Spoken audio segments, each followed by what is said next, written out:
आज की कहानी का नाम है शेर और चूहा की कहानी। जंगल का राजा शेर खा पीकर आराम से एक पेड़ की छाव में सो रहा था।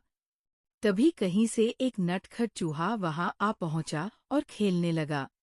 खेलते खेलते वो शेर के ऊपर चढ़ गया। कभी वो शेर की पीठ पर दौड़ता, तो कभी सिर पर चढ़ जाता। कभी वह उसके कान पर झूलता, तो कभी पूंछ से खेलता। उसे बड़ा मजा आ रहा है और उसकी उछल कूद बढ़ती जा रही थी। नटखट चूहे की धमा चौकड़ी से शेर की नींद टूट गई। आँख खोलकर उसने देखा कि एक छोटा सा चूहा उसके ऊपर खेल रहा है। उसे बहुत गुस्सा आया और उसने चूहे को अपने पंजे में दबोच लिया। शेर के पंजे में आते ही चूहे डर गया और थर-थर कांपने लगा।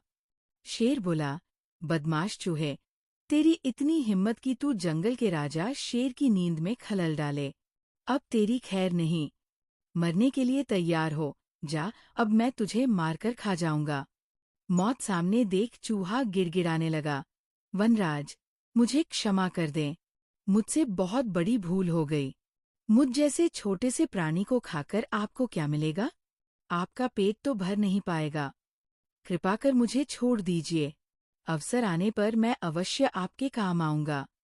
चूहे की बात सुनकर शेर हंसने लगा और बोला, मैं जंगल का राजा हूँ। मुझसे बलशाली इस पूरे जंगल में कोई नहीं। तू छोटा सा चूहा मेरे क्या काम आएगा? लेकिन फिर भी मैं दया करके तुझे प्राणदान देता हूँ। मेरी नजरों से दूर हो जा और आइंदा कभी मेरी नींद में खलल मत डालना। चूहा धन्यवाद कहकर वहां से चला गया। कुछ दिन बीते। एक दिन शेर जंगल में शिकार के लिए घूम रहा था कि वो शिकारी द्वारा बिछाए जाल में फंस गया। उसने बहुत प्रयत्न किया, किंतु जाल से बाहर नहीं आ पाया।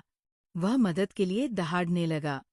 शेर की दहाड़ वहां से गुजर रहे एक चूहे के कानों में पड़ी। यह वही चूहा था जिसे शेर ने दया कर प्राणदान दिया था। चूहे दहाड़ की दिशा में गया तो शेर को जाल में फंसा हुआ पाया। उसने फौरन अपने नुकीले दांतों से जाल काट दिया। शेर आजाद हो गया।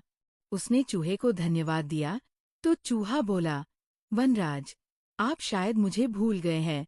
मैं वही चूहा हूँ जिसे अपने प्राणदान दिया था। मैंने आपको कहा था कि किसी दिन मैं अवश्य आपके काम आऊंगा। देखिए, आज मैं आपके काम आ ही गया। शेर को वह दिन याद आ गया और उस दिन की अपनी सोच पर बहुत पछतावा हुआ कि जिस चूहे को उसने तुच्छ समझा था, उसी की सहायता से वह शिकारी से बच पाया है। शिक्षा 1. बाहरी स्वरूप देखकर किसी की योग्यता का आकलन नहीं करना चाहिए। 2.